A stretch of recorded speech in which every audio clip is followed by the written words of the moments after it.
우리가 시간을 금이라고 표현을 할 때가 있죠. 시간. 이제 왜 그렇습니까? 시간이 사실 돈이죠.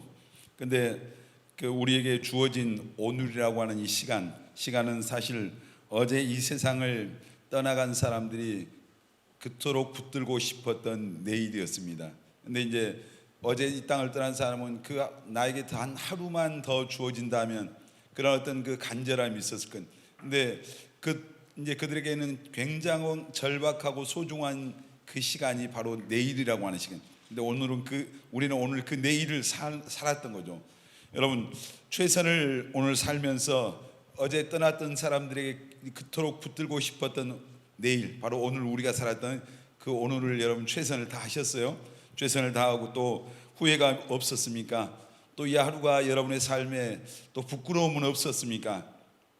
이제 우리가 주어진 시간을 그냥 허투루 보내고 그냥 아무렇게나 보내는 시간들이 인생에 있어서 참 많은 것 같아요. 3분의 1을 잠자는 데 시간을 보낸다고 그래요. 오늘 여러분 어젯밤에 몇 시간 잤습니까? 특히 젊은 청년들이 잠을 너무 많이 자는 것은 거의 좀, 이건 제 개인적인 견해지만 이건 죄에 가깝다. 저는 그렇게 생각해요. 왜냐하면 잠언에 보면은 좀 더 자자, 졸자, 눕자 이렇게 이 말씀이 나오잖아요. 그러면 빈궁이 강도같이 찾아오고 어떤 곰핍함이 이 도둑놈처럼 그냥 예기치 못하는 순간에 찾아오는 거예요. 가끔 저는 이제 역전이라든지 이런 데서 우리가 말하는 거지들, 깡통을 든 이런 사람들을 보면서 그런 생각을 할 때가 있어요. 저 사람들은 낳을 때부터 그게 아니었잖아요. 낳을 때 아들 낳아서 딸 낳아서 너무 기뻤고 부모들이 행복했는데 어쩌다 인생이 저렇게 비참한 모습으로 전락하고 참 그렇게 됐을까, 이런 생각을 해보는데 환경 탓만이 아니죠. 자신들의 어떤 주어진 그 시간들을 헛되이 보내고 그냥 무의미한 인생을 보내다 보니까 어느 날 그 자리에 내려가 있는 거죠. 여러분, 오늘 우리가 청년 때 비슷한 자리에 앉아 있습니다. 그러나 인생은 10년 후가 되고 20년 후가 되고 30년 후가 되면은 우리가 머무르는 자리가 달라진다는 걸 아십니까? 지금은 똑같은 자리에 있지만은 이제 10년, 20년, 30년 후가 되면은 우리가 머물러 있는 그 위치가 달라지고 자리가 다 달라져요. 근데 그건 누가 정해준 자리가 아니라 내가 어떻게 오늘이라고 하는 시간을 이제 살아내느냐에 따라서 그 결과는 달라지는 거죠. 이제 우리가 그래서 오늘 하나님이 주어진 우리에게 주신 이 하루, 어떤 매 시간마다 소중하게 기억하고 또 생각하고 값지게 인생을 사는 저와 여러분들이 되어야 되겠습니다. 우리 성경 한 구절 더 보겠습니다. 에베소서 5장 15절로 18절 보겠습니다. 시작. 그런즉 너희가 어떻게 행할지를 자세히 주의하여 지혜 없는 자 같이 하지 말고 오직 지혜 있는 자 같이 하여 세월을 아끼라. 때가 악하니라. 그러므로 어리석은 자가 되지 말고 오직 주의 뜻이 무엇인가 이해하라. 술 취하지 말라. 이는 방탕한 것이니 오직 성령으로 충만함을 받으라. 자, 여기 보면은 이제 너희가 어떻게 행할지를 자세히 주의해서 이제 보고 지혜 없는 자 같이 하지 말고 오직 지혜 있는 자 같이 해라. 지혜 있는 사람은 어떤 사람이란 거예요? 세월을 아끼는 사람이에요. 여러분, 똑같이 주어진 시간을 어떻게 우리가 아낄 수가 있습니까? 옆에 희암이 형제가 24시간 주어졌으면 다 승혁 형제도 24시간이잖아요. 근데 어떤 사람은 이 주어진 시간을 아끼는 사람이 있고 어떤 사람은 낭비하는 사람이 있다니. 그러니까 값지게 그 시간을 보내는 사람과 그냥 허투루 보내고 낭비하는 인생은 달라질 수밖에 없는 거죠. 여러분, 지금 이제 두 구절 오늘 본문의 말씀 봤습니다. 잠언 27장 너희는 내일 일을 자랑하지 말라 했잖아요. 오늘 하루 동안에 무슨 일이 일어날지 우리가 알 수 없습니다. 모르는 거죠. 내일을 우리가 모르는 거죠. 아니 5분 후를 모르는 거예요. 그리고 또 고린도후서 6장 2절 말씀은 보라 지금이 은혜 받을 만한 때고 지금이 구원의 날이다. 오늘 그냥 나중에 나 은혜 받아야 되겠다. 내일 은혜 받지. 지금 오늘 열심히 그냥 적당히 놀다 나중에 은혜 받자. 그냥 그러면 되지. 올해 못 받았으니까 내년에 받지. 이렇게 생각하는 때가 있잖아요. 근데 성경은 내일 일을 자랑하지도 말고 지금, 그리고 구원받고 은혜 받을 만한 때가 내일이 아니고 내년이 아니고 바로 오늘 지금 이 시간이라고 말씀하십니다. 아멘. 여러분, 지금 오늘 이 저녁에 여러분에게도 구원의 은혜가 임하시길 바랍니다. 구원받고 은혜 받아요. 그래서 우리가 지금 그리고 오늘 우리에게 가장 소중하고 가치 있는 게 여러분 뭐겠어요? 오늘 이 말씀에 본문 말씀에 보니까 지금 우리에게 가장 중요한 것은 내 영혼이 구원받고 우리가 은혜 받는 것이 가장 중요해요. 사실 인생이라고 하는 게 한 100년쯤 길게 느려뜨려도 100년쯤 살면은 어렸을 때는 그 세월이 꽤나 길어 보입니다. 근데 20대가 지나고 30대 점점 이제 세월이 흘러갈수록 속도가 빨라져요. 여기 20대에 있는 우리 청년들은 인생의 속도가 시속 몇 킬로예요? 20킬로입니다. 20 몇 킬로요? 24킬로로 다녀요. 24킬로는 초등학교 앞에서 그 무슨 스쿨존입니다. 30킬로 넘으면 안 되는. 근데 24킬로, 어떤 사람은 지금 30킬로, 뭐 30 몇 킬로 달리는 사람도 있잖아요. 여기 지금 고사목 씨 왔으면 19킬로 뭐 이렇게 달리는데 점점점 속도가 빨라. 그러니까 어렸을 때 하루가 굉장히 길게 느껴요. 뛰어도 해가 서산으로 안 넘어가더라고. 근데 지금은 새벽 기도 새벽에 4시 45분에 제가 이제 설교하지 않는 날은 여기 사니까 45분에 제가 눈을 떠요. 근데 하루가 금방 지나가요. 그냥 훌쩍 지나가고 또 하루가 지나가고 벌써 금년 한 해가 보세요. 며칠 안 남았잖아요. 어떤 사람은 그래 한 살 더 먹으니까 참 좋다 이런 생각하는 사람이지만 세월이라고 하는 게 그냥 가만히 있으면 시간이 갈수록 더 속도가 붙는 것 같아요. 근데 가장 지금 우리가 오늘 우리에게 소중하고 중요한 것은 뭐예요? 우리가 구원받고 은혜 받는 것. 여러분에서 가장 귀중하다고 생각하는 게 뭐예요? 여러분 제일 소중한 게 뭘까요, 여러분? 여러분에게 있어서 그건 뭐라고 생각을 해요? 우리 현준이 형제 생각할 때 가장 소중한 게 뭘까요? 믿음이라 믿음. 너무 영적인 수준이 높아요. 믿음. 근데 그건 이제 일반적으로 제가 보편적으로 인간에게 가장 중요한 것은 뭘까요? 우리 생명이죠. 우리 생명보다 더 소중한 건 있어요, 없어요? 없어요. 금이 아무리 그 사람들에게 매력을 느끼지만은 억만금을 가지고 와서 여러분의 생명과 바꾸자 이렇게 하면 바꿀 수 있겠습니까? 바꿀 수 없는 거죠. 자, 우리 성경 한 구절 볼까요? 마태복음 16장 26절. 사람이 만일 온 천하를 얻고도 제 목숨을 잃으면 무엇이 유익하리요? 사람이 무엇을 주고 제 목숨과 바꾸겠느냐? 가끔 저는 이제 교회에 있으니까 장례식 예배를 그래도 1년에 몇 번씩 가는 것 같아요. 근데 어떤 때는 나이가 많이 드신 분이 돌아가실 때도 있지만 또 어떤 때는 아직은 너무 젊은데 살아야 될 인생의 날이 꽤나 많이 남았다고 생각하는 그런 분들의 장례식장도 갈 때가 있어요. 그러니까 뭐 사람이 태어나서 어린아이라고 해서 죽지 않는 게 아니잖아요. 어린아이가 죽을 때 있고 청년들이 죽을 때가 있고 뭐 생각하지 못한 이런 사람들이. 제가 최근에 이제 기독교 TV에서 하는 어떤 그 선교사님의 간증을 들었는데 결혼 5년 만에 선교하러 가셨더라고요. 갔는데 선교 가서 그 남편 선교사님이 선교지에 가서 6개월 만에 그 어디를 현지인들을 태우고 멀리 갔다 돌아오다가 물소떼를 만났어요. 거기서 만나서 이제 이 소떼들이 와서 차를 뭐 들이받았는지 모르지만 그 선교사님이 선교 시작한 지 6개월 만에 하늘나라 가신 거예요. 그때 그 집에 선교사님 집에 어린아이 3살짜리 있었고 그 여자 선교사님 뱃속에는 5개월 된 아이가 뱃속에 있었다고. 인생에 알 수 없는 거잖아요. 그런 애들이 진짜 너무너무 많아요. 그러니까 여러분 오늘 여러분들이 저보다는 훨씬 더 이제 나중에 세상에 왔으니까 오래오래 살아야 되는데 인생은 모르는 거예요. 그러니까 여러분 정말 주님 만날 준비하는 인생이 복된 인생입니다. 아멘. 최근에 담임 목사님이 설교하시면서 그 순복음교회 그 여두 순복음교회 그 부목사님이었던 이제 어떤 목사님 말씀을 하셨어요. 근데 그분이 저도 그 간증을 들었는데 지난번에 제가 잠깐 이렇게 그 돌아가셨을 때 세 천사가 와서 집으로 가자 그래. 집으로. 이제 여러분 이 세상이 우리는 여기가 집인 줄 아는데 하나님은 우리 집은 이 세상이 아니라고. 이 세상은 내 집 아니라 우리가 복음성 하잖아요. 그래서 집에 가자 그래요. 가서 보니까 그 집이 너무 좋더래요. 옛날에 조영기 목사님 그 아들이 고등학교 때 뭘 그 친구들하고 잘못 먹어서 죽었던 적이 있었어요. 7시간 만에 살아났는데 그때 천국에 가니까 자기 그 교회 성도들 또 장로님들이 막 나와서 그 목사님 아들 왔다고 반기면서 목사님 잘 계시냐 막 물어보더래요. 근데 나중에 그 예수님이 너는 근데 천국에 좀 나중에 와야 되겠다, 다시 가야 되겠다. 그러니까 자기는 너무 거기가 좋아서 안 가려고 하는데 네 아버지가 지금 아주 울고불고 목숨 걸고 지금 기도하고 있다. 근데 조영기 목사님이 아들이 고등학생이 갑자기 뭘 잘못 먹고 죽어가니까 그냥 땀을 뻘뻘 흘리면서 7시간째 기도하고 있어. 하나님 앞에 살려내라고. 근데 그때 그 목사님 마음속에 믿음이 확 생기더래요. 예수의 이름으로 기도하면 살아날 것 같더래요. 그때 예수님이 야 너 내려가라 그때거든요. 그래서 그 사망은 떠나고 살아날지어다 하니까 그때 그 아들이 뻘떡 일어났어요.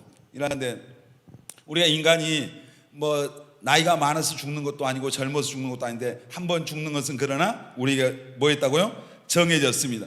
우리가 한 생명을 위해서 이 땅에 살아가는 그 한평생 삶을 위해서 우리가 얼마나 많은 투자를 합니까? 여러분이 정말 시간을 투자하고 또 많은 그런 우리 생을 위한 투자들을 우리가 합니다. 그래서 학교에도 가죠, 직장도 가죠, 또 행복해 보기 위해서 결혼도 하고 뭐 자녀도 낳고 돈도 모아보고 명예도 얻고 권력도 얻고 이렇게 사는 게 인생이에요. 근데 그 끝이 뭐예요? 끝이? 그렇지만 우리에게 찾아오는 것은 그 마지막은 죽음이라고 하는 게 찾아와요. 예외가 있어요, 없어요? 예외가 없는 거죠. 모두에게 찾아오는. 그래서 인생은 세상 것을 아무리 다 가져도 결국은 뭐예요? 그런 것으로 채워지지 않아요. 왜냐하면 인간은 영적인 존재거든요. 하나님이 영적인 존재로 인간을 만드셨어요, 지으셨어요.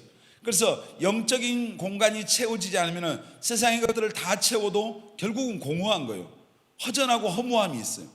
여러분, 그래서 우리는 정말 영적인 존재로 지어졌기 때문에 하나님을 믿을 때, 그 주님을 내 안에 모셔드릴 때 세상의 것들이 없어도 그때 참된 만족을 고백하는 거예요. 참된 기쁨을 고백하는 거잖아요. 여러분에게도 그런 은혜가 있기를 바랍니다. 자, 히브리서 9장 27절 한번 읽어보겠습니다. 히브리서 9장 27절 시작. 한번 죽는 것은 사람에게 정해진 것이요 그 후에는 심판이 있으니. 한번 죽는 것은 다 정해져 있습니다. 그 후에 뭐가 있다고요? 심판이. 심판. 여러분, 지난번에 우리가 여러 번 말씀 우리가 암송도 하고 있기도 했지만 요한복음 5장 24절에 보면은 예수 믿으면은 심판에 이르지 않아, 심판받지 않는다 했잖아요. 한번 죽는 것은 정해졌는데 예수 믿고 구원받으면은 그 심판은 면제가 됩니다. 심판받지 않는. 그래서 이제 성경은 구원받는 길, 지금 가장 우리에게 오늘 지금 그리고 가장 소중하고 가치 있는 것은 내 영혼이 구원받고 하나님의 은혜 받는 건데, 우리가 구원받는 방법, 구원의 길이 어디에 있겠어요? 하나님의 말씀 속에 있어요. 성경 속에서.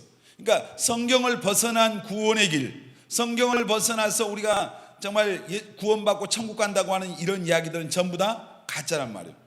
하나님은 성경을 통해서 우리에게 구원의 길을 말씀해 주셨습니다. 아멘. 자, 성경에 보니까 우리가 이제 그 잘 아는 내용을 한번 얘기해 볼게요. 노아 방주. 하나님이 세상이 죄악으로 가득 차니까 죄악으로 그냥 관영했대요. 넘친 거예요, 죄가. 지금 시대도 그래요, 사실. 죄가 넘치는데 관영한 시대에 더 이상 하나님이 두고 보실 수가 없는 거예요. 사람 지으셨음을 한탄하셨어요. 얼마나 인간이 악한 짓을 하는가 그걸 보면서. 그래서 하나님이 누구를 선택하셨어요? 노아를 선택했어요. 노아는 창세기 6장에 보니까 하나님께 은혜를 입은 자다 그랬더라고요. 여러분도 하나님께 은혜를 입은 자가 되시길 바랍니다. 아멘. 자, 우리 옆 사람에게 축복합니다. 형제님은 자매님은 하나님께 은혜를 입은 자입니다. 은혜가 들어오다가도 날 가게 생겼어요. 근데 노아에게 하나님이 뭘 지으라고 그랬어요? 방주를 지으라고 했잖아요. 노아 방주. 왜? 세상을 하나님이 물로, 너무 죄가 가득 차 있으니까 물로 세상을 심판하겠다. 그래서 노아에게 방주를 지으라고. 그때 세상에 비 한 방울 안 내렸던 시, 비를 사람들이 몰랐어요. 왜냐하면 모든 그 기후 조건이 완벽했거든요. 우리가 그때는 오존층이 파괴되고 이런 때가 아니었으니까 완벽한 기후 조건이 있었기 때문에 비가 필요가 없었던 거예요. 그런데 하나님이 세상을 물로 심판하시겠다고 말씀하시면서 방주를 지으라고. 그 방주가 뭘 의미하겠어요? 그 안에, 그래서 노아 안에 8식구와 그리고 이제 정한 짐승과 부정한 것들, 이런 모든 새와 짐승과 이런 것들을 전부 다 그 방주 안으로 이제 거기에 들어오도록 했잖아요. 그리고 하나님이 친히 그 방주의 문을 닫았어요. 그리고 세상에 비를 내리기 시작하니까 세상의 물로 세상을 하나님이 심판할 때 구원받은 사람은 노아의 식구 8사람밖에 없었어요. 그 방주 안에 들어가 있는 노아의 식구들만 구원받은 거예요. 그 방주가 뭘 의미해요? 그 방주는 구원의 방주가 되신 예수님을 의미합니다. 아멘. 그러니까 예수님 안에 있는 사람은 구원받습니다. 아멘입니까? 그래서 성경의 신약 성경에 보면은 주 안에, 그 안에, 예수 안에 이런 표현들이 굉장히 많아요. 누구 다 예수 안에 거예요. 예수님 안에 있어야 돼요. 오늘 여러분들이 꿈의 교회라고 하는 이 교회에 소속되어 있을 수 있어요. 등록할 수 있어요. 그러나 여러분, 우리가 꿈의 교회 건물 안에 있어서 구원받는 게 아니에요. 예수님 안에 거해야 됩니다. 아멘. 구원의 방주가 되신 예수님 안에 거할 때 어떤 세상에 환난이 오고 고난이 오고, 그리고 하나님이 세상을 심판하셔도 예수 안에 있는 사람은 심판받지 않고 구원받습니다. 믿으면 아멘 합니다. 노아의 8식구가 그 구원의 방주 안에 있었기 때문에 그들이 심판당하지 않고 구원받은 거예요. 여러분, 이 성경의 구약 성경은 하나의 어떤 모형이에요. 모형, 그림자와 같은. 그러니까 전에 구약은 이 세상에 구원자로 오실 예수님을 계속 말씀하셔요. 그러니까 여러 성경에 많은 내용이 있는 것 같지만 사실은 구약 성경은 이 세상의 죄인들을 구원하러 하나님이 구원자를 보내시겠다. 바로 그분이 누굽니까? 예수님에 대한 얘기요. 자, 신약 성경은 그 하나님이 계속 말씀하셨던 그 구원자가 이 세상에 오셨다. 그분이 예수님입니다. 아멘. 그러니까 성경은 누구에 대한 책입니까? 예수님에 대한 얘기입니다. 아멘. 예수님에 대한 말씀이요. 다른 얘기 많은 게 여러 다윗을 얘기하고 솔로몬을 얘기하고 요셉을 얘기하고 다니엘을 얘기하고 아브라함을 얘기하고 전부 다 그 얘기 속에는 누굴 얘기하고 싶은 거예요? 예수님에 관한 얘기를 하려고 하는 거예요. 그러니까 우리가 하나님의 말씀을 통해서 그 속에서 우리가 예수님을 만나야 됩니다. 아멘. 다윗이 훌륭하고 요셉이 훌륭하지만은 우리는 예수님보다 그들을 더 높이면 안 되는 거죠. 여러분, 우리가 출애굽기 12장 말씀 한 구절 보겠습니다. 출애굽기 12장 21절로 23절 시작. 모세가 이스라엘 모든 장로를 불러서 그들에게 이르되 너희는 나가서 너희의 가족대로 어린 양을 택하여 유월절 양으로 잡고 우슬초 묶음을 가져다가 그릇에 담은 피에 적셔서 그 피를 문 임방과 좌우 설주에 뿌리고 아침까지 한 사람도 자기 집 문 밖에 나가지 말라. 여호와께서 애굽 사람에게 재앙을 내리려고 지나가실 때 문 임방과 좌우 문설주의 피를 보시면 여호와께서 그 문을 넘으시고 멸하는 자에게 너희 집에 들어가서 너희를 치지 못하게 하실 것임이니라. 아멘. 자, 이게 무슨 얘기냐면은 지난주에도 이 말씀을 잠깐 드렸는데 이스라엘 백성들이 애굽이라고 하는 나라에서 430년 동안 노예 생활로 하나님이 모세를 보내서 그들을 구원하려고 할 때 내보내라고 바로 왕에게, 바로가 이름이 아니고 우리나라 하면 대통령이에요 이제. 근데 그 애굽의 대통령에게 말하자면은 내보내라. 근데 안 내보내는 거예요. 그러니까 모세를 통해서 하나님이 뭘 보여줘? 기적을 보이시잖아요. 이제 어떤 막 지팡이가 뱀이 되고 파리떼가 나오게 하고 뭐 피로 물이 변하게 하고 여러 가지 재앙들을 막 운박이 내리고 하는데, 근데 이 바로의 마음이 강팍해 가지고 내보내질 않잖아요. 그래서 마지막으로 하나님이 이제 애굽의 모든 장자를 죽이는 그런 재앙을 그 땅에 선포하셔요. 그러면서 이스라엘 백성들에게 모세를 통해서 그 너희들은 자기 그 사람이 수대로 어린 양을 잡아서 그 피를 문 이렇게 좌우에 전부 사방에 거기다 우슬초로 그 피를 바르래요. 그리고 그 안에 들어가 있으라. 너희들아, 그 안에 들어가 있고 하나님이 이제 그 장자를 죽이고 짐승의 첫 새끼를 죽이는 그 심판을 행하는 사자들에게, 천사들에게 그 집에 좌우 문설주와 임방에 피가 발라져 있는 집은 넘어가라. 그래서 이제 6월 그 피를 보는 거예요. 그래서 그 안에 어떤 사람이 있는가 상관없어요. 얼굴이 잘생긴 사람이든 못생긴 사람이든 키가 크든 작든 남자든 여자든 노인이든 어린아이든 하나님의 사자가 보는 건 뭘 보는 거예요? 그 문설주와 좌우 임방에 뭐가 발라져 있는가 봐요?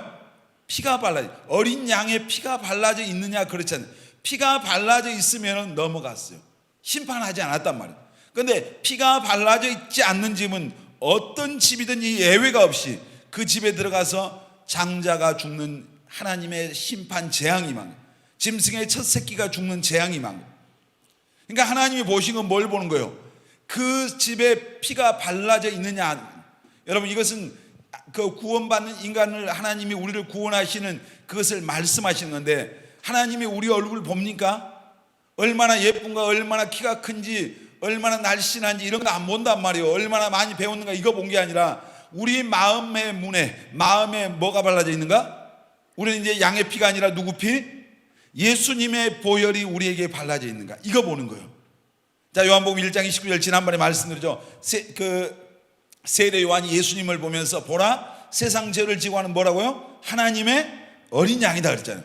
그래서 이제 우리에게는 이제 어린 양의 피가 아니라 예수님의 피가 우리 마음에 발라져 있어야 됩니다. 아멘. 무슨 말이에요? 예수 그리스도의 그 나를, 내 모든 죄를 위해서 대신해서 심판받으신 예수 그리스도의 보혈이 내 마음 안에 믿어져야 된다, 이 말입니다. 아멘. 그것을 믿는 믿음이 여러분에게 있어야 됩니다. 그럴 때 하나님이 이제 한번 죽는 것은 정해졌고 그 후에 심판이 있을 때, 심판할 때 우리의 마음속에 우리에게 예수님의 보혈이 발라져 있는 사람은 심판하지 않고 넘어갑니다. 아멘. 넘어가는 거예요. 자, 지금 6월절 저녁에 어린 양의 피가 발라져 있는 집은 피를 보고 넘어간 거예요. 하나님이 우리를 이제 나중에 심판할 때 우리의 마음속에 예수님의 피가 있는 사람은 하나님이 넘어갑니다. 여러분에게 그 은혜가 임하시길 바랍니다. 다 넘어가는 은혜가 있어야 돼요. 아멘. 예수님의 피가 우리 안에 없으면 그 사람은 누구든지 심판받는 거예요. 자, 하나님이 성경을 통해서 이제는 예수님을 통해서 우리를 구원한 구원의 방법으로 길로 말씀하시는 히브리서 9장 12절로 14절 보겠습니다. 시작. 염소와 송아지의 피로 하지 아니하고 오직 자기의 피로 영원한 속죄를 이루사 단번에 성소에 들어가셨느니라. 잠깐 여기 보세요. 구약 시대는 사람이 죄를 지었을 때 그 죄를 속죄할 때 여기 보니까 염소나 송아지나 양이나 이런 걸 잡았어요. 속죄제를 드리는 거예요. 그럴 때 그 피를 뿌려서 자기 죄 사함을 받는데, 이제는 염소와 송아지의 피로 하지 않냐고 오직 누구 피로? 누구의 피예요? 예수님의 피로, 자기 피라고 했잖아요. 자기의 피로 영원한 속죄. 구약시대 때는 죄를 지을 때마다 염소가 죽고 송아지가 죽고 양이 죽었어요. 그런데 예수님께서 자기의 피로 어떻게 속죄하셨다고요? 이제 영원한 속죄. 영원한 속죄를 다 단번에 성수에 들어가요. 여러분, 예수님이 십자가에서 피 흘려서 우리의 모든 죄를 해결해 주신 것은 또 예수님이 죽어야 될 필요가 없는 영원한 속죄입니다. 아멘. 영원한 속죄. 자, 계속 그 다음에 13절 시작. 염소와 황소의 피와 및 암송아지의 죄를 부정한 자에게 뿌려 그 육체를 정결하게 하여 거룩하게 하거든. 계속. 하물며 영원하신 성령으로 말미암아 흠없는 자기를 하나님께 드린 그리스도의 피가 어찌 너희 양심을 죽은 행실에서 깨끗하게 하고 살아계신 하나님을 섬기게 하지 못하겠느냐. 자, 양이나 염소나 송아지나 이런 걸로 또 하나님이 인간의 죄를 속죄해 주셨다, 이 말이에요. 근데 하나님의 아들 예수 그리스도의 피가 양이나 염소나 송아지로도 속죄인데 그 예수 그리스도의 피는 오죽하겠냐 이거예요. 여러분, 예수 그리스도의 그 보혈로, 그 피로 우리가 죄 사함 받았습니다. 아멘. 여러분, 그 사실을 믿으십니까? 이 믿음이 우리에게 이것이 믿어진 사람은 그 마음에 피가 발라져 있는 거예요. 이게 안 믿어지면 지금 피가 안 발라져 있는 거예요.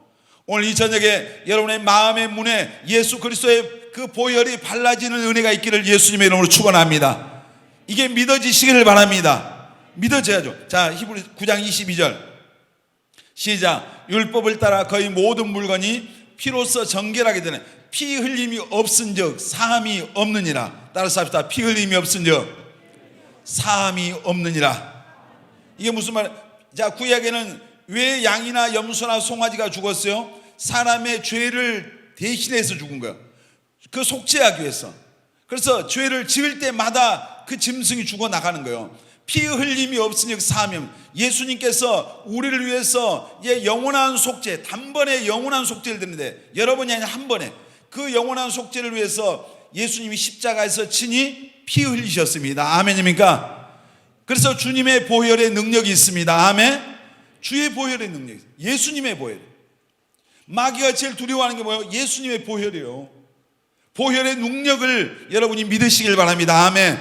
예수님의 그 흘리신 보혈로, 그 보혈의 공로로 내가 죄 사함 받고 하나님의 자녀가 된 거예요. 여러분 이 사실이 믿어지시기를 바랍니다. 자, 히브리서 10장 11절 14절 시작. 제사장마다 매일 서서 섬기며 자주 같은 제사를 드리되 이 제사는 언제나 죄를 없게 하지 못하거니와 계속 오직 그리스도는 죄를 위하여 한 영원한 제사를 드리시고 하나님 우편에 앉으사 그 후에 자기 원수들을 자기 발등상이 되게 하실 때까지 기다리시나니. 자, 제사장은 속죄제를 드리지만은 그러나 죄를 범하고 속죄하지 않으면은 이제 한마디로 심판이요. 근데 예수님께서 우리를 위해서 영원한 제사를, 영원한, 예수님이 십자가에서 자기 생명을 내어주시고 드린 그 제사는 영원한 제사, 그 영원한 속죄, 우리는 그 영원한 속죄의 공로로, 그 은혜로 오늘 하나님의 자녀라고 고백하고 있는 거예요. 아멘. 우리의 의로움이 아니에요. 내 노력으로 구원받은 게 아니에요. 여러분이 열심히 해서 구원받았어요? 다른 사람보다 예배 많이 나왔기 때문에 구원받은 게 아니란 말이에요. 성경 많이 읽어서 구원받은 게 아니에요. 헌금 많이 드려서 구원받은 게 아니에요. 예수님이 우리를 위해서 영원한 속죄의 제사를 드렸어요. 아멘. 그분이 피 흘려주신 그 피의 공로로 우리가 구원받았습니다. 아멘. 여러분 오늘 정말 지금 우리에게 가장 시급하고 가장 소중하고 가치 있는 게 뭐예요? 내 영혼이 오늘 구원받고 은혜 받는 것입니다. 오늘 여러분에게 이 은혜가 있기를 바랍니다. 여러분 예수님을 우리 마음의 믿음으로 말미암아 구원받아. 자, 로마서 10장 9절로 10절 보겠습니다. 시작. 네가 만일 네 입으로 예수를 주로 시인하며, 여러분 예수님을 여러분의 주님이라고 시인하셔요? 정말 시인하고 있습니까? 자, 베드로와 제자들에게 예수님께서 너희는 나를 누구라고 하냐? 베드로가 뭐라 했어요? 주는 그리스도시오. 따라합시다. 주는 그리스도시오. 살아계신 하나님의 아들이십니다. 베드로의 고백도 되지만 오늘 저와 여러분들의 고백이 돼야 돼요. 아멘. 여러분의 고백이 되십니까? 그래서 네 입으로 예수를 주로 시인하라. 주님으로 여러분의 입으로 시인하시길 바랍니다. 주로 시인하면 계속 또 하나님께서 그를 죽은 자 가운데서 살리신 것을 네 마음에 믿으며, 예수님이 우리의 죄를 위해서 죽으시고 죽은 자 가운데 사흘 만에 다시 살아나셨음을 믿습니까? 정말 믿어요? 한번 옆 사람에 물어보세요. 예수님이 다시 살아나신 것을 믿습니까? 살아계신 것을 네 마음에 믿으면 그 뒤에 있겠습니다. 시작. 구원을 받으리라. 자, 보세요. 다시 9절. 네가 만일 네 입으로 예수를 주로 시인하며. 자, 시인한 사람 아멘. 정말로 시인하면 아멘. 또 하나님께서 그를 죽은 자 가운데서 살리신 것을 믿습니까? 살리신 것을 네 마음에 믿으면 구원을 받으리라.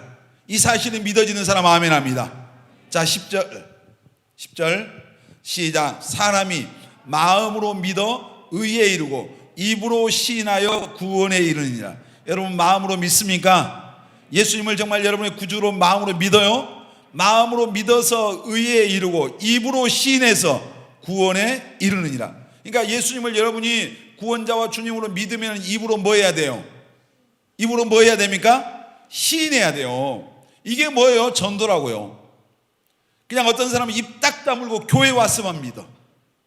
예배당에 왔으면 예수 믿는 사람이 있어. 밖에 나가면은 예수 예차도 안 꺼내. 사람들 만나도 예수님에 대해서 얘기 한마디를 안 해. 아니 못해. 마음으로 믿고 입으로 시인해야 구원받습니다. 아멘입니까? 그러니까 뭐 전에 설교할 때 그런 얘기지만 초대교회 교부라고 하는 시대가 있어요. 사도들 다음에. 근데 이 폴리캅이라고 하는 사람이 그때 기독교인들을 엄청나게 핍박하고 뭐 화형시키고 온갖 잔인한 방법으로 죽이던 그런 시대인데, 그 폴리캅이 오늘날로 말하면 어떤 목사님보다 더한 위치였죠. 근데 그분이 너무 인격적으로 훌륭하니까 그 사형을 집행하려고 했던 로마의 군인들이 한 번만 예수를 모른다고 부인하고 나중에 가서 다시 믿어라. 그러니까 폴리캅이 그런 고백을 했어요. 그분은 나를 85년 동안 단 한 번도 모른다고 나를 부인한 적이 없는데 내가 어떻게 내 생명을 살겠다고 예수님을 모른다고 부인할 수 있겠냐. 난 부인할 수 없다. 이게 진짜로 예수 믿는 사람의 고백이죠. 여러분들의 고백, 저와 여러분, 저의 고백이 되고 여러분들의 고백이 되시길 바랍니다. 아멘. 그러니까 예수님을 모른다고 하면 안 돼요. 여러분 사실 바울이 로마서 1장에서 나는 복음을 부끄러워하지 않는다 했잖아요. 이 복음은 모든 믿는 사람에게 구원을 주시는 하나님의 능력이 되기 때문에, 복음이 뭐예요? 복음의 핵심이 예수님이잖아요. 나는 예수님을 부끄러워하지 않는다. 예수 그리스도 복음을 자랑한다고 그랬잖아요. 여러분 우리도 복음을 부끄러워하는 자 되지 말고 예수 그리스도의 복음을 자랑하는 자들이 되어야 될 줄 믿습니다. 이 사람이 구원받은 사람이에요. 아멘. 한 번도 누구에게 예수 믿으라는 말 한마디 못하고 어디 가서 사람들을 안 믿는 곳에 가면 우리가 뭐 예를 들어서 식사할 때도 그 기도 하나 못하잖아요. 자기 정체를 숨기는 거예요. 사람을 두려워하면 성경에 올무에 걸리거든요. 여호와를 의지하는 자는 안전하리라. 아멘. 하나님을 두려워해야 돼요. 아멘. 이건 뭐 두려워해야 될 문제가 아니라 하나님이 나를 구원해 주신 그 은혜에 대한 최소한의 우리의 예의죠. 여러분 정말 우리가 구원받은 거 내 공로가 아니라겠죠. 자, 로마서 5장 1절 시작. 그러므로 우리가 믿음으로 의롭다 하심을 받았으니, 다시요. 그러므로 우리가 믿음으로 의롭다 하심을 받은 우리 주 예수 그리스도로 말미암아 하나님과 화평을 누리자. 자, 우리가 어떻게 의롭게 됐다고요? 어떻게 의롭게 됐다고요? 믿음으로. 누구를 믿음으로? 예수님을 믿음으로. 아멘입니까? 자, 다시 물어봅시다. 천국은 의인이 갑니까? 죄인이 갑니까? 진짜요? 진짜로 의인이 가죠. 자, 근데 여러분 죄인입니까? 의인입니까? 믿음으로 말미암아 의롭다함을 받았어요. 아멘. 용서받은 죄인이요. 우리는 내가 의로운 게 아니라 예수님을 믿을 때 하나님이 우리를 의롭다고 인정하신 겁니다. 아멘입니까? 의롭다고 인정해 주셨어요. 우리 내가 알잖아요. 나를 잘 알잖아요. 여러분 마음을 잘 알잖아요. 내 삶을 알잖아요. 내가 어떻게 의인이에요? 의인일 수가 없어요. 그러니까 구원파들이요 만나면 그래요. 죄인입니까? 의인입니까? 이걸 물어봐요. 그러면 사람들이 대부분 교회 다니지만 죄인인데 이래요. 그러면 이 사람들은 너 구원 못 받았어요. 그러면 어떻게 해야 돼 우리가? 그러면서 막 혼란스럽기 시작해요. 그럼 말씀을 펴서 봐라 죄인 아니냐 죄인 아니냐. 그럼 막 사람들이 혼란스럽고 헷갈리기 시작해요. 여러분 우리는 하나님 앞에 용서받은 죄인입니다. 아멘. 그래서 하나님이 의롭다고 인정해 주셨어요. 아멘. 우리 몸 안에 예를 들어서 어떤 흉터가 있을 수 있잖아요. 무슨 점도 있을 수 있고. 근데 옷을 입고 있으니까 그게 다 가리워지잖아요. 안 보이는 거예요. 그게 사라진 게 아니라 이 옷으로 나를 가리운 하나님이 예수님으로 우리에게 옷을 입혀주셨어요. 의롭다고. 예수님이 나를 위해서 십자가에서 피 흘리시고 내 모든 죄를 다 용서해 주셨다고 이 사실을 마음에 믿고 예수님을 자기 마음속에 구주와 주님으로 영접하는 사람에게는 예수님이 의의 옷을 입혀주신 거예요. 그리고 나서 우리를 의인이라고 말하는 거예요. 여러분 우리는 용서받은 죄인이고 하나님 볼 때 예수님으로 말미암아 의롭다고 인정함을 받은 의인이 된 것입니다. 아멘. 더 크게 아멘 합시다. 내가 선으로 우리의 노력이 아니란 말이에요. 지난주에 그 말씀 드렸잖아요. 이사야 64장 6절에 보면 우리의 의는 다 더러운 옷과 같다 그랬잖아요. 우리의 아무리 착해도 아무리 의로워도 우리의 의는 더러운 옷이에요. 걸레 쪼가리예요. 하나님 앞에 의롭다 인정함을 받을 사람이 없어요. 예수 믿으면 우리를 의롭다고 인정하셔. 아멘. 믿음으로 말미암아 의인이 됐습니다. 아멘. 그래서 최고의 은혜는 뭐냐? 우리가 죄 사함 받고 구원받아서 의롭다 하심을 받고 하나님의 자녀가 된 것이 우리 인생의 최고의 은혜입니다. 아멘. 다 오늘 여러분에게 이 은혜가 있기를 예수님의 이름으로 축원합니다. 아멘. 십자가의 은혜. 십자가의 은혜를 경험해야 돼요. 무슨 세상적인 어떤 은혜들 그런 것은 금방 지나가요. 내 감정적인 내 감정 혼적인 것을 만족시키는 은혜는 그냥 지나가는 거예요. 순간이에요. 찰나요. 근데 십자가의 이 은혜, 이 은혜는 영원한 은혜입니다. 아멘. 하나님의 사랑과 그 은혜를 정말 깨닫는 자만이 누릴 수 있는 은혜, 이 최고의 은혜를 죄사함의 은혜, 구원받았다고 하는 은혜, 내가 의롭다고 의인이 되었다고 하는 이 은혜, 이 은혜가 여러분의 은혜가 되시기를 바랍니다. 또 그리고 하나님의 우리에게 주신 은혜가 뭐예요? 하나님이 이 의롭다고 인정함을 받은 사람, 그 사람과 하나님이 함께 계시는 은혜입니다. 아멘. 오늘 예수 믿고 의롭다 인정함을 받는 그 믿음이 있는 자에게는 하나님이 성령으로 함께 계십니다. 아멘. 여러분 안에 하나님이 오늘 이 사실을 믿는 사람에게 함께 계셔요. 믿습니까 여러분? 그래서 가장 큰 축복이 뭐예요? 임마누엘의 복이에요. 하나님이 나와 계신다. 여러분이 하나님과 함께 계신다고 하면은 두려울 게 없잖아요. 오늘 어디 제가 결혼식장을 잠깐 갔다 오는데 어떤 권사님이 그랬어요. 저한테 자기는 아직 건강검진을 한 번도 안 하셨대요. 근데 건강하셔요. 그분 70인데 근데 혹시 나중에 어디 아파서 죽게 되면은 절대 그냥 연명하지 말고 연명 치료하지 말고 그냥 나 보내라 뭐 이제 이렇게 말한대요. 왜? 죽으면 그냥 천국 가면 되지. 그래서 하나님 나 함께 계신데 내가 뭐 병원에 뭐 건강검진 안 받는데요. 이분은 대단한 그것도 믿음이죠. 그분 믿음. 근데 천국 갈 건데 얼마나 확신이 있습니까? 확신. 사람들이 그냥 벌벌벌 죽을까 봐 떨잖아요. 하나님이 함께 계신 사람, 이제 천국에 주님이 우리를 천국까지 인도해 주실 겁니다. 아멘. 여러분 우리가 정말 하나님을 구원받는 게 지금 우리에게 가장 오늘 우리에게 필요한 것이고 구원받고 은혜 받는 것인데 하나님의 그 은혜는 어떤 사람이 임한다고요? 죄 사함 받고 구원받은 이 은혜, 이게 놀라운 거. 그리고 하나님을 사랑하고 사모하는 사람에게 하나님이 은혜를 주십니다. 아멘. 가장 중요한 게 뭐예요? 우리 신명기 6장 한번 보겠습니다. 신명기 6장 5절 시작. 너는 마음을 다하고 뜻을 다하고 힘을 다하여 내 하나님 여호와를 사랑하라. 다시 한번 여러분의 고백으로 한번, 지금 눈이 가물가물한 사람 다 눈 똑바로 뜨고 한번 다시 한번 크게 읽습니다. 시작. 너는 마음을 다하고 뜻을 다하고 힘을 다하여 내 하나님 여호와를 사랑하라. 다시 읽겠습니다. 너는 마음을 다하고 뜻을 다하고 힘을 다하여 내 하나님 여호와를 사랑하라. 여러분의 고백이 돼야 돼요. 아멘.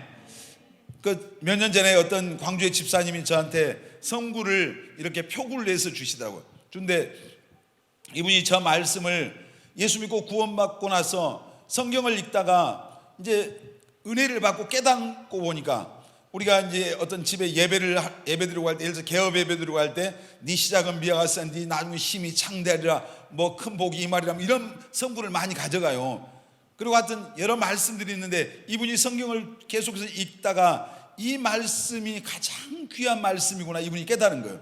그리고 나서 저걸로 이제 뭐 국전에서 서에 이렇게 입선하신 분한테 가서 저 말씀을 붓글씨로 썼대요.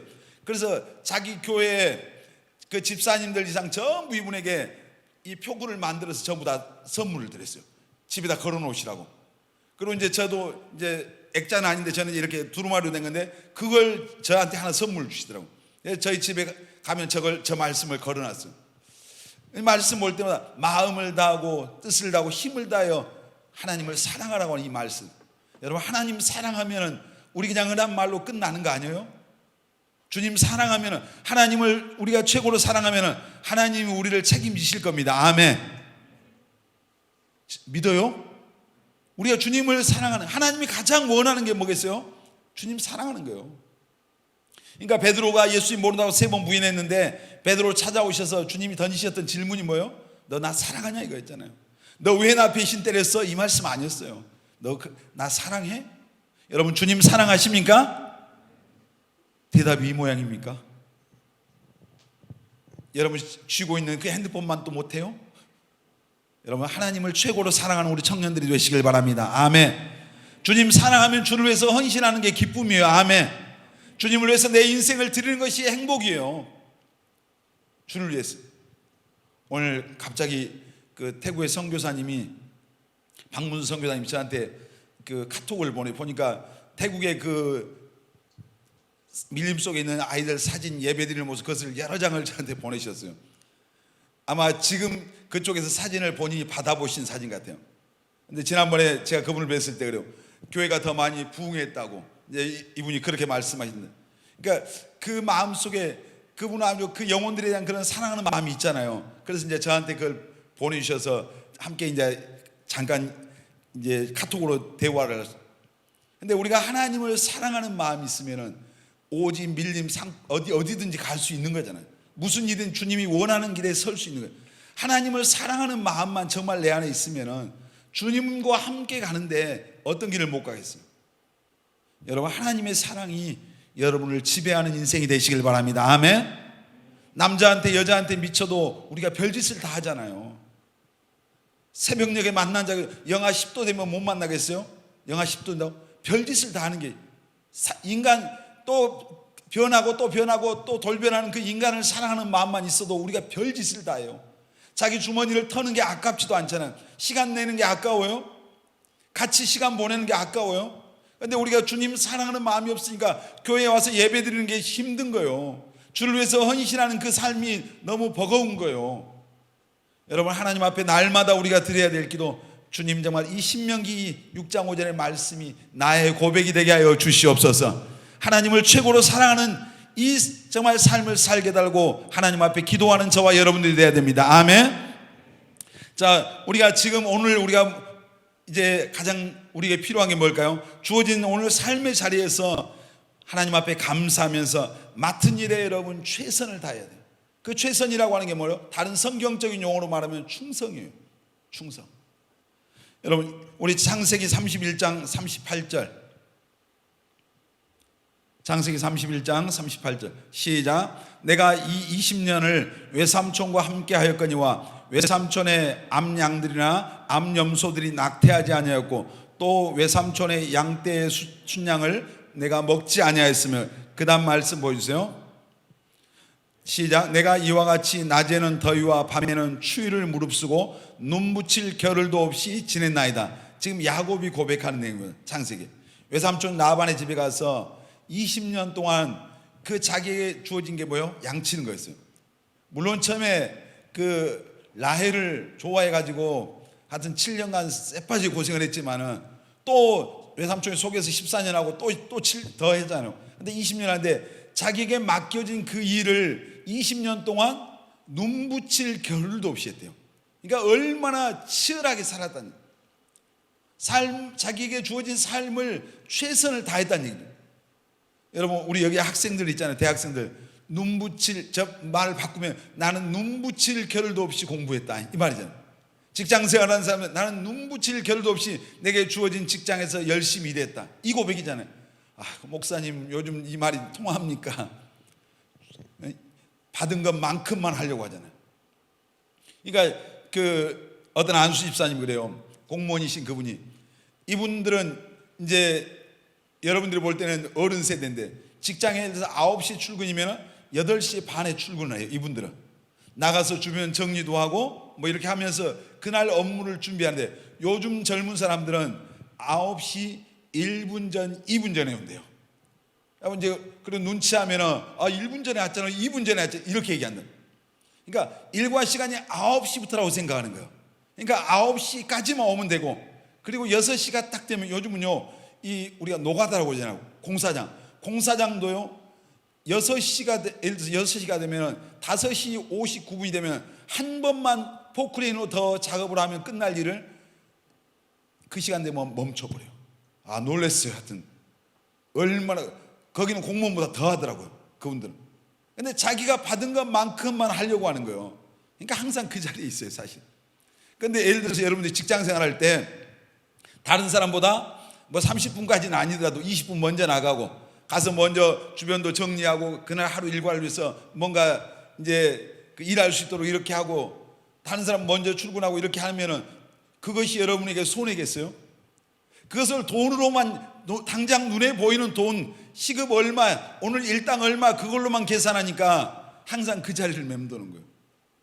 30분 전에 가서 열심히 그날 준비하고 남들보다 더 그냥 6시 땡 하면 집으로 그냥 갈 생각하지 말고 남들보다 좀 더 내가 늦게 가야 된다, 그런 마음을 갖는다면 아마 인정받지 않겠어요? 자, 세상 일이고요. 여러분, 우리 학생들 공부하는 것도 마찬가지. 자, 교회 안에서 주어진 어떤 내가 맡고 있는 그런 직분들, 그런 일들, 우리가 그 자리에서 최선을 다할 때 하나님이 그 사람을 높이시는 거예요. 작은 일에 충성하면 큰 일을 시켜요, 하나님. 오늘 내가 사소해 보이고 작다고, 자, 제가 전에도 그런 말씀 몇 번 드렸어요. 예수님이 12명의 제자를 뽑으셨잖아요. 뽑으셨는데, 자, 그 중에 베드로, 우리가 잘 아는 베드로 직업이 뭐예요? 처음 들어봐요? 베드로 직업이 뭡니까? 어부였잖아요. 어부, 갈릴리 바닷가 어부. 그런데 그 어부가 그러면 그때 갈릴리 바닷가에 베드로만 있었겠어요? 얼마나 많은 어부들이 있었을 거 아니에요. 그런데 그 중에 베드로가 뽑혔어요. 예수님이 지나가다 그냥 보이는 사람은 아무나 이렇게 너 따라와 이렇게 하셨을까요? 아니라고. 거기 그 베드로는 제가 생각할 때요, 베드로가 어부들 가운데서 정말 성실한 사람, 자기 그 고기를 잡아서 장모님을 이렇게 봉양을 했잖아요, 섬기고. 근데 성실한 어부였어요. 그러니까 자기 일에 최선을 다하고, 우리말로 하면 성경적인 말로 충성하니까 하나님이 뽑은 거예요. 자, 다윗이 자기 집에 8명의 형제들 가운데서 자기 형들 다 외적으로 볼 때 뛰어났는데 그 중에서 제일 집안에서 별 볼 일 없던 사람이 다윗이었어요. 막내라고, 성경에 막내란 말은 무슨 말이면 별 볼 일 없는 사람, 이런 말이었어요. 우리는 막내란 말이 좋은 말이잖아요. 그래서 자기 아버지가 이스라엘의 2번째 왕을 뽑는다고 사무엘 선지자가 그 집에 와서 아들들 다 데려오라니까 다윗은 뺐어요. 안 데려온 거잖아요. 왜? 자기들이 볼 때 쟤는 깜이 아니야. 옆 사람 보면서 형제님 자매님은 깜이시네요. 갑자기 졸던 사람은 껌이냐 깜이냐. 다윗은 깜이 아니었어. 그러니까 안 데려온 거예요. 사무엘 선지자가 이제 그 형, 제일 큰 형부터 면접을 하잖아요. 면접하는데 얼굴도 너무 잘생기고 키도 크고 그냥 딱 느낌이 좋아. 그래서 기름을 부으려고 하니까 하나님이 아니다 이렇게. 그러면서 하나님이 하시던 말씀이 뭐예요? 사람은 외모를 보지만 나 여호와는 뭘 본다? 중심을 보신다. 여러분의 중심을 보십니다. 아멘. 하나님 앞에 여러분의 중심이 정말 인정받는 사람 되시길 바랍니다. 그래서 다윗이 그 7명 다 탈락하고 또 없냐 그러니까 별 볼 일 없는 우리 막내 지금 밖에서 양치고 있다니까 데려오라고 그러잖아요. 데려오자마자 하나님이, 성령이 그 사무엘 선지자의 마음속에 이가 그니 그랬어요. 얘가 내가 기름 부으려고 하는 바로 이스라엘의 왕이 될 사람이다. 기름을 부으라. 왜 그러죠? 다윗은 양 몇 마리 치는 그런 별 볼 일 없는 목동이었어요. 근데 그 양을 치기 위해서 목숨을 걸었어요. 양이나 일이나 맹수들 올 때 그것을 지켜내기 위해서, 그리고 그걸 물어가면 목숨 걸고 가서 뺏어온 거예요. 그리고 그것들 지키겠다고 날마다 물맷돌 연습한 거 아니었습니까? 골리앗 때려잡겠다고 물맷돌 던지고 있었던 게 아니에요. 어느 날 갑자기 다윗이 물맷돌 가지고 와서 골리앗 보니까 던져서 맞은 게 아니란 말이에요. 그 양치기 하면서 자기 양을 지키기 위해서 그냥 날마다 돌멩이 던지고 있었어요. 100m 있어도 던져서 때리려고. 그리고 거기서 수금을 타고 있었잖아요. 시간 나면 또 하나님을 찬양하고 있었고. 그러니까 시편이 전부 다 거의 다윗의 시잖아요. 찬양. 그래서 하나님께서 보니까 그 맡겨준 양 몇 마리를 치는데 자기의 모든 것을 거는 거예요. 그러니까 하나님이 하나님의 그 양들인 이스라엘의 목자로 다윗을 세우신 거예요. 무슨 가문이 있었습니까? 금수저 가지고 나왔어요 다윗이? 그거 아니잖아요. 오늘 여러분, 우리 가운데도, 우리 청년들 가운데도 정말 다윗 같은 사람들이 일어나시기를 예수님의 이름으로 축원합니다. 중심이 하나님 앞에 중심이 인정받는 사람들 되시길 바랍니다. 누가 있든 없든 그 자리에서 맡겨진 일, 맡겨진 그 모든 것들을 열심히 이제 감당해내니까 다윗을 하나님이 쓰신 거잖아요. 그러니까 성경이 전부 다 그 얘기죠. 사실 하나님이 쓰신 사람들. 여러분, 정말 건강, 젊음, 달란트, 하나님께서 여러분에게 주신 것들, 그걸 가지고 정말 어떤 사람은 불평하고 원망하는 데 시간 보내고 난 못한다, 할 수 없다, 하기 싫다, 뭐 이런 사람 많잖아요. 여러분, 주님이 뭔가를 여러분에게 원하실 때 즐거운 마음으로, 기쁜 마음으로 감당하시길 바랍니다. 아멘. 감사함으로 하세요. 뭐 예를 들어서 여러분들에게 교회 안에서, 예를 들어서 세상 말고 교회 안에서 뭔가 어떤 걸 맡겨주고 뭔가 하려고 하면은 여러분 그냥 감사함으로 하시고, 내가 잘해서 되는 게 아니에요. 하나님이, 내가 감사함으로 그걸 맡고 그 일을 하려고 하면 하나님이 능력 주십니다. 하나님이 할 수 있는 복을 주셔요. 저는 교회에서 제가 찬양을, 지금까지도 제가 찬양을 인도하는데, 여러분이 알다시피 목사님이 무슨 성악을 전공했어요. 콩나물을 다 알아요. 아무것도 몰랐어요. 근데 개척교회 때 찬양할 사람이 없어서 제가 찬양을 하게 돼서 앞에 사회를 인도하는 거예요. 그때 이제 제가 청년 때죠. 정말 힘들었습니다. 왜냐하면 그 콩나물, 악보 자체가 몇 박자인 것을 아무것도 몰랐어요. 안 믿어지죠? 2박자가 3박자인지 4박자인지 이게 전혀 저는 몰랐어요. 하여튼 믿거나 말거나. 근데 갑자기 사회를 인도하는데 어떻게 해요? 그래서 녹음기, 옛날에는 녹음기를 틀어놓고 악보를 복사에다 가져다 놓고 찬양집을 펴고 따라서 부르는 거예요. 10번, 20번, 30번, 어떤 건 한 50번도 더 불렀어요. 근데 이제 워낙 음치다 보니까 이게 안 돼. 그래도 따라서 하고 따라. 그리고 이제 한 30번에서 50번 하면 어느 정도 자신 있다 하고 앞에 나가면 긴장이 되잖아요. 그냥 눈에 아무것도 안 보여요. 그럼 그때 다시 이제 원상태로 돌아가는 거예요. 참 힘들었습니다. 담임 목사님이 그랬대요, 속으로. 어느 때 자를까? 갈등을 수없이 한 거예요. 계속 세워놔야 될 것인가? 여러분, 제가 우리 청년들 사회시키잖아요. 사회시키는데 여러분들이 음악적으로 찬양을 막 탁월해서 시키는 게 아니에요. 저는 성령의 감동하심 따라 세워요. 근데 열심히 하면 하나님이 은혜. 그러고 나서 제가 이제 계속해서 그런 마음을 갖고 제가 찬양의 달란트가 없다고 생각하니까 하나님 앞에 그 대신 기도를 많이 하고 찬양하려고 할 때 하나님 도와주세요 벌벌벌 떨면서 이렇게 하죠. 그러니까 하나님이 나와 상관없이 개척교회 때요 은혜를 주시더라고요. 성도들에게. 나는 직장생활하고 와서 찬양 인도하면 너무 마음이 힘들었거든요. 그때 여러분도 그런 사람, 제 마음하고 같은 사람이 있을 거예요. 직장생활 하다 보면 청년들이 세상에 보는 것, 듣는 것, 생각하는 것으로 죄를 짓고 막 이럴 때가 많잖아요. 없어요, 여러분은? 저만 있었나? 저는 있었어요, 그런 때가. 뭐 하여튼 다 표현하면 또 이게 안 되죠. 근데 그런 게 너무 많은데, 그런데 할 수 없어요. 앞에 서서 찬양을 해야 되잖아요. 그러니까 끌려 나오는 거예요. 누가 끌고 나오진 않지만 내 마음이 그래서 끌려 나오는. 근데 찬양을 하고 있으면은 여러분 마음대로 성령 충만한 것도 아니고, 근데 사람들이 찬양 시간에 막 대성통곡하고 회개하고 막 눈물을 흘리고 막 난리가 나요. 그래서 처음에는 이게 뭘까 그런 마음이 들어요. 물론 목사님 뭐 전혀 아니었는데 하나님이 그분들이 사모하고 오니까 그런 역사를 하셨죠. 근데 계속 찬양을 하면서 점점 더 하나님이 이제 나를 바꿔 가시는 걸 제가 느꼈어요.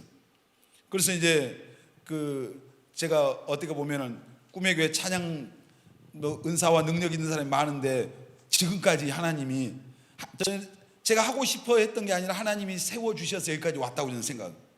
그러니까 무슨 얘기예요? 전에 그래서 찬양 인도하려면 제가 금요철에 찬양 인도할 때는 5시간씩 기도했어요. 하나님 도와주세요. 하나님 오늘 저녁에 오는 사람 은혜 주세요. 성도들, 저는 아무 상관없는데 주님이 역사하셔야죠. 주님 성도들 사모하고 왔는데 제가 올라가서 이게 뭐 죽을 쓰면 안 되잖아요. 뭐 그런 마음들. 물론 지금도 제가 설교하러 나올 때 새벽에 그 설교하러 내려올 때도 하나님 성도들 이 추운데 교회 오는데 은혜 받고 가게 하셔야죠. 내가 좀 부족한 게 너무 많지만 하나님 저 보지 말고 하나님 도와주세요. 좀 한 번만 봐주세요. 제가 4층에 내려올 때 속으로 막 그 기도하고 내려와서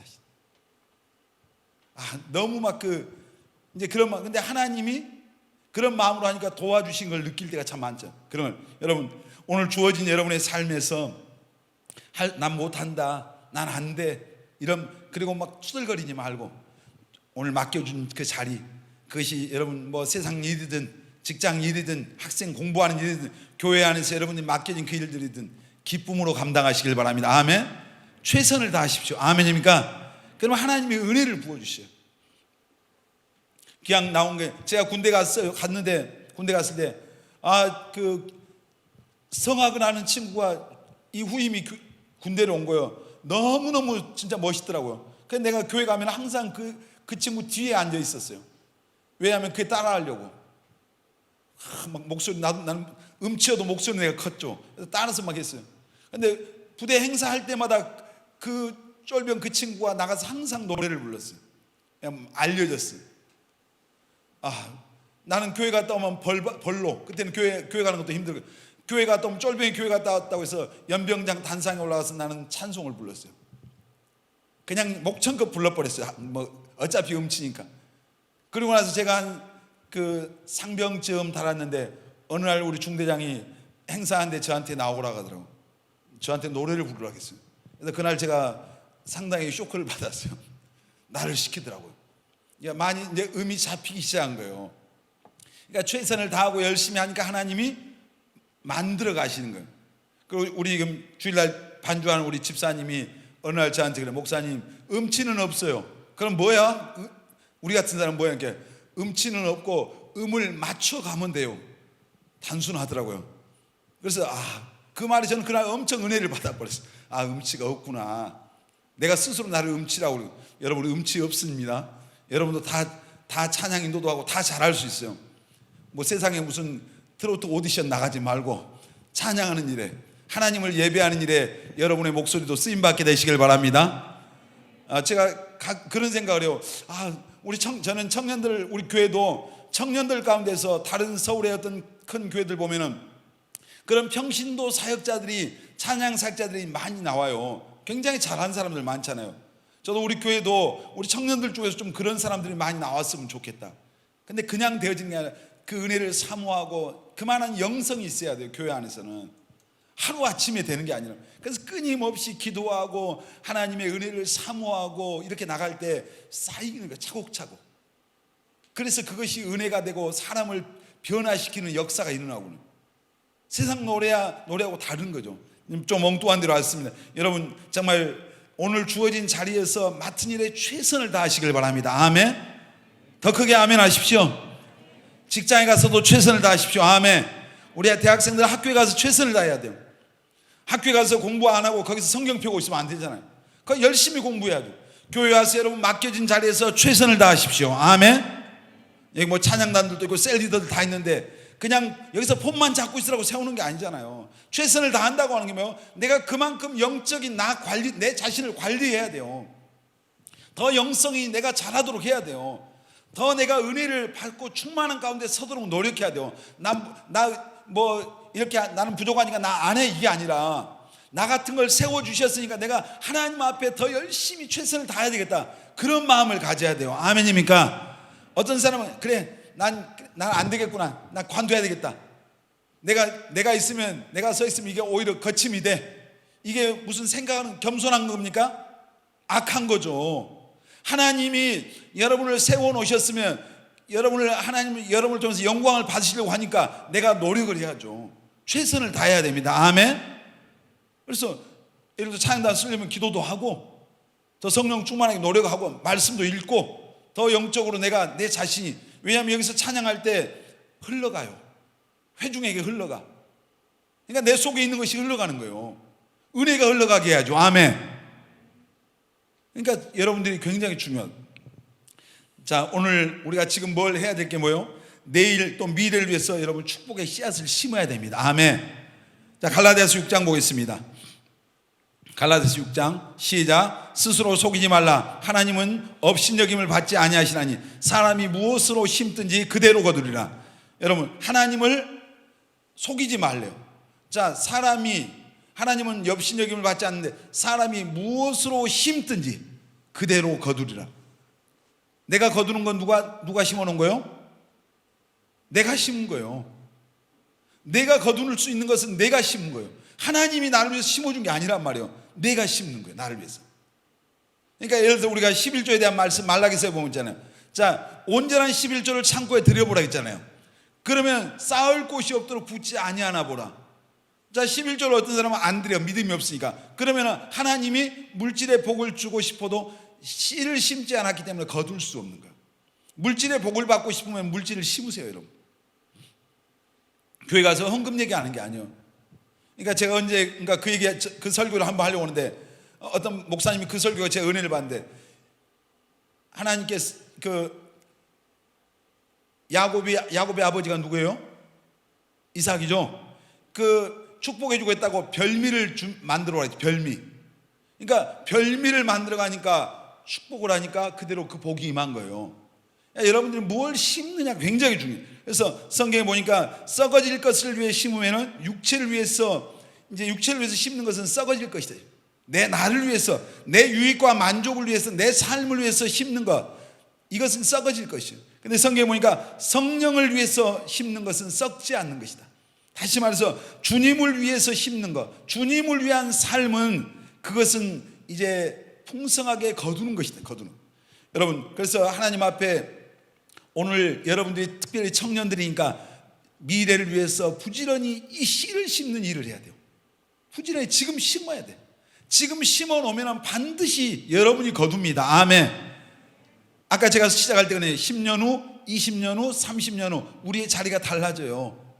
오늘 무엇을 심느냐에 따라서. 여러분 하나님 앞에 그래서 축복된 미래를 위해서 기도의 씨를 심어야 돼요. 아멘.